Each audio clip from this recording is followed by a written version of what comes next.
संदेश। उत्तराखंड की राजधानी देहरादून में आयोजित ग्लोबल इन्वेस्टर्स समिट का समापन हो गया है। आखिरी दिन गृह मंत्री अमित शाह और राज्य के मुख्यमंत्री पुष्कर सिंह धामी ने निवेशकों को संबोधित किया, जिसमें उन्होंने वादा किया कि यहां निवेश करने वालों को सरकार कोई परेशानी नहीं होने देगी। ये रिपोर्ट देखिए। ग्लोबल इन्वेस्टर समिट से दुनिया में गया संदेश। केंद्र सरकार कर रही उत्तराखंड सरकार की मदद।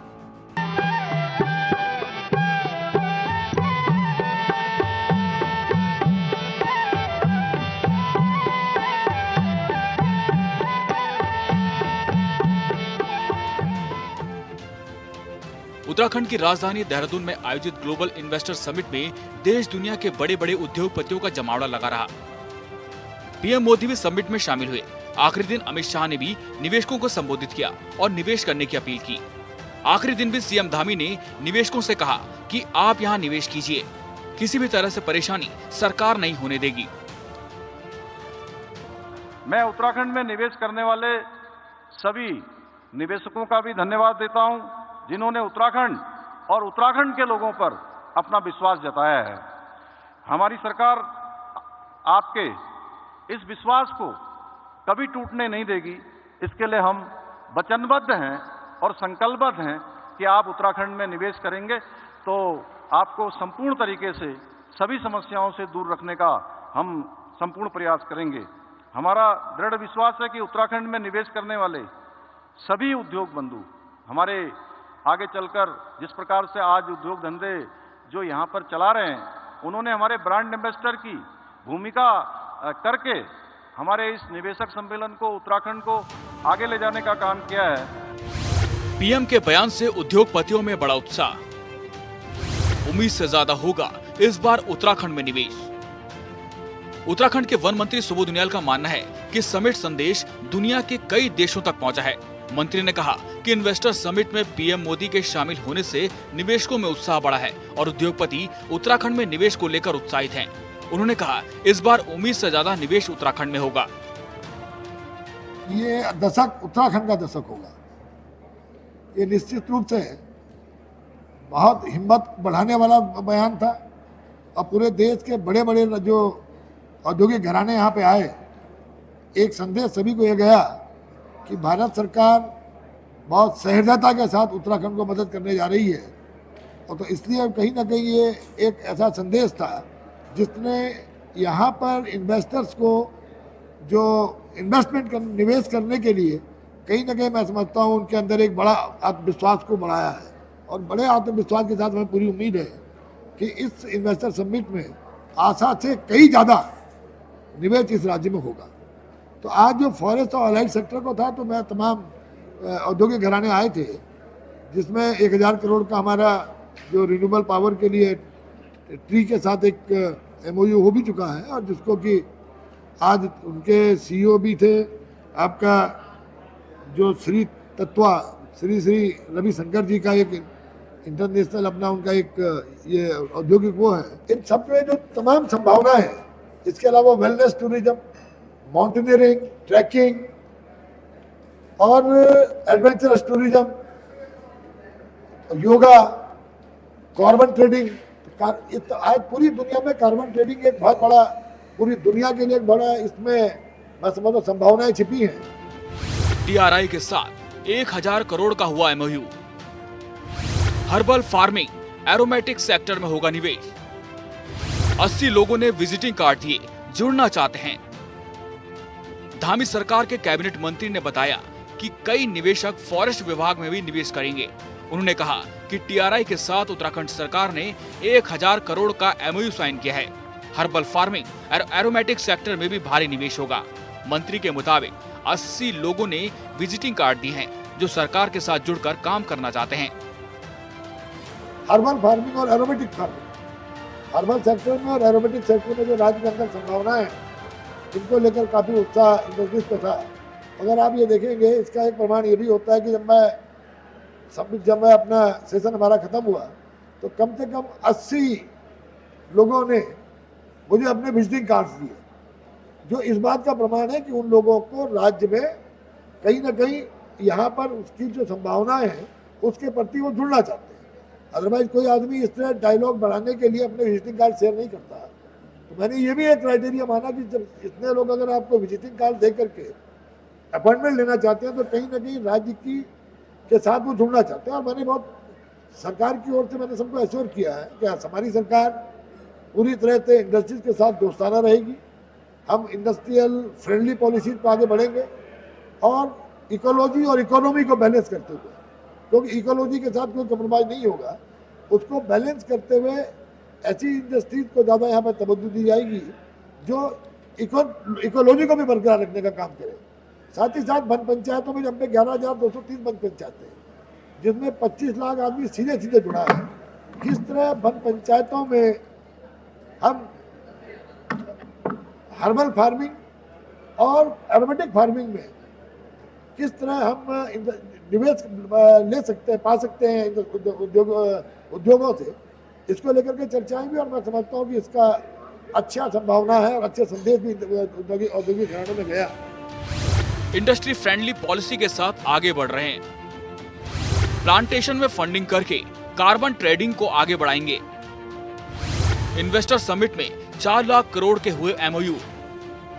इस बार 44,000 करोड़ की हो चुकी है ग्राउंडिंग। 2018 में 1,24,000 करोड़ रुपए के एमओयू साइन किए गए थे और इस बार 3.5 लाख करोड़ से ज्यादा के निवेश प्रस्ताव हैं।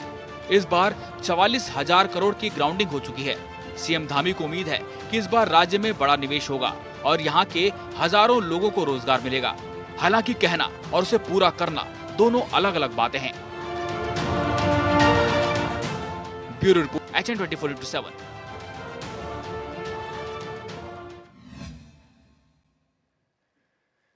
और हमारे संवाददाता अरुण सैनी हमारे साथ लाइव जुड़ चुके हैं इसी खबर पर। अरुण, जिस तरह से ग्लोबल इन्वेस्टर समिट का कल समापन हो गया है, पूरी प्रक्रिया की अगर बात की जाए, 2 दिन में जो सत्र हुए हैं, क्या कुछ निष्कर्ष उसमें से निकला है?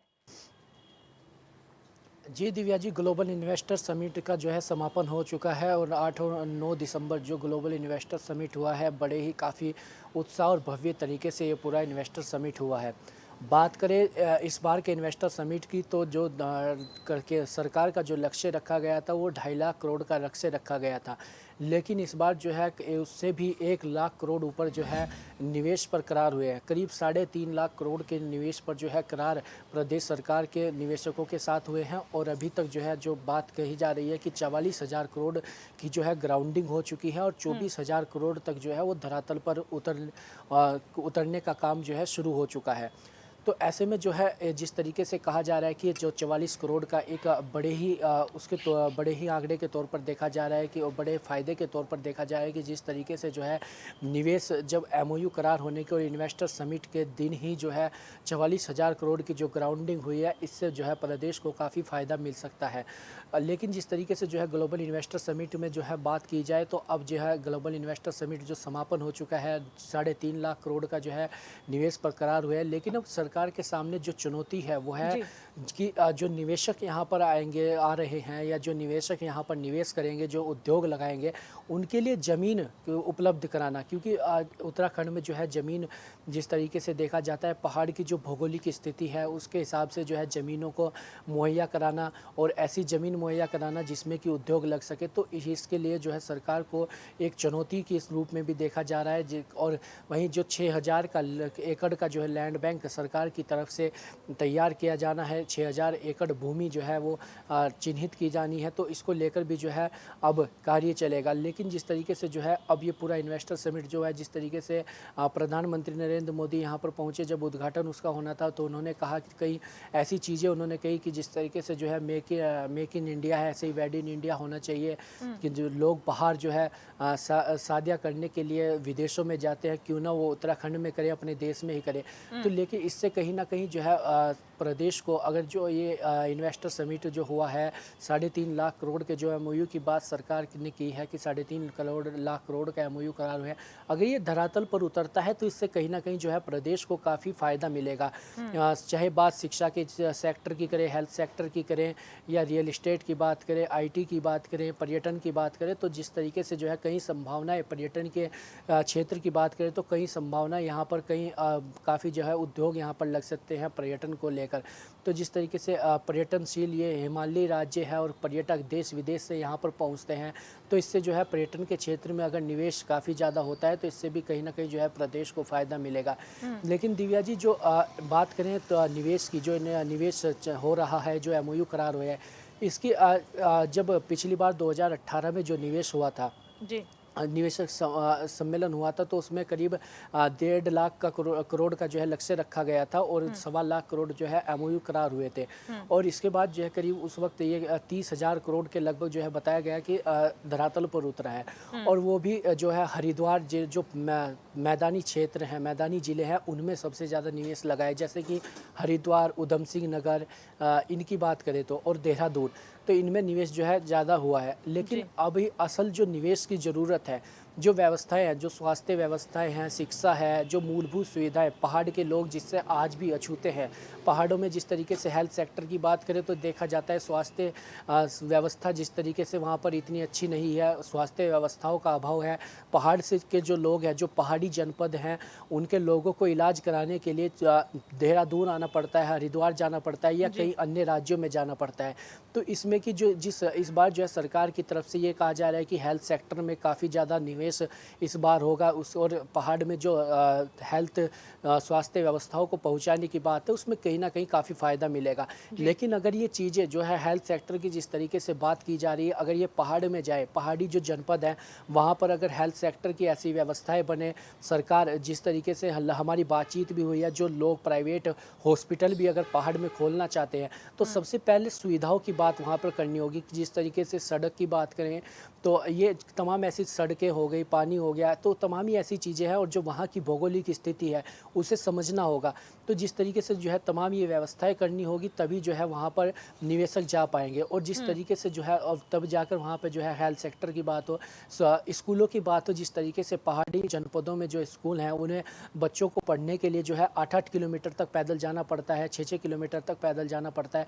तो अगर शिक्षा के क्षेत्र में पहाड़ों तक रोजगार पहुँचे तो इसका जो है उत्तराखंड को काफ़ी फ़ायदा मिलेगा। और वहीं जिस तरीके से रोजगार की बात की जा रही है कि युवाओं को रोजगार मिलेगा, तो अगर ये जिस तरीके से 3.5 लाख करोड़ का एमओयू करार हुआ है, अगर इसमें से करीब 50% भी धरातल पर उतरता है तो इससे कहीं ना कहीं जो है काफ़ी फ़ायदा प्रदेश को मिलेगा और प्रदेश की आर्थिकी और राजस्व में भी काफ़ी फ़ायदा प्रदेश को मिलेगा और युवाओं को जो है इससे रोज़गार भी मिलेगा। लेकिन अब देखने वाली बात यह है कि जिस तरीके से एमओयू करार हुए हैं, 2018 के एमओयू जो करार हुए थे, निवेश की बात की गई थी, उसको लेकर जिस तरीके से लगातार सरकार पर सवाल भी उठते रहे हैं, तो जो अब इस बार निवेश आया है और बड़े ही उत्साह निवेशकों में भी देखने को मिला है, निवेशकों ने भी काफ़ी दिलचस्पी दिखाई है। और जिस तरीके से स्वामी रामदेव ने भी कहा है कि 10,000 करोड़ जो है वो भी निवेश यहाँ पर करेंगे।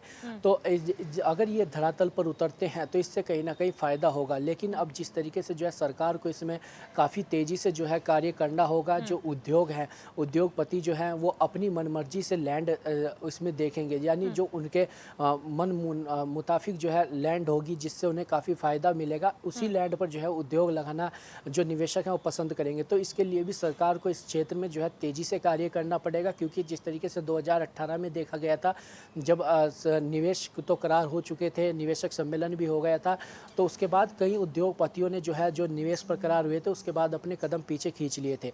तो इस बार भी कहीं ऐसा ना हो, तो इसके लिए जो है सरकार को इसमें तेज़ी से कार्य करना होगा और जल्द से जल्द जो है जो लैंड निवेशकों को लैंड मुहैया करानी होगी और एक अच्छी भूमि जो है निवेशकों को मुहैया करानी होगी, जिससे कि रोजगार यहाँ पर लग सके, उद्योग यहाँ पर लग सके और युवाओं को जो है रोजगार मिल सके। जी, बहुत शुक्रिया अरुण हमारे साथ जुड़ने के लिए और जानकारी साझा करने के लिए।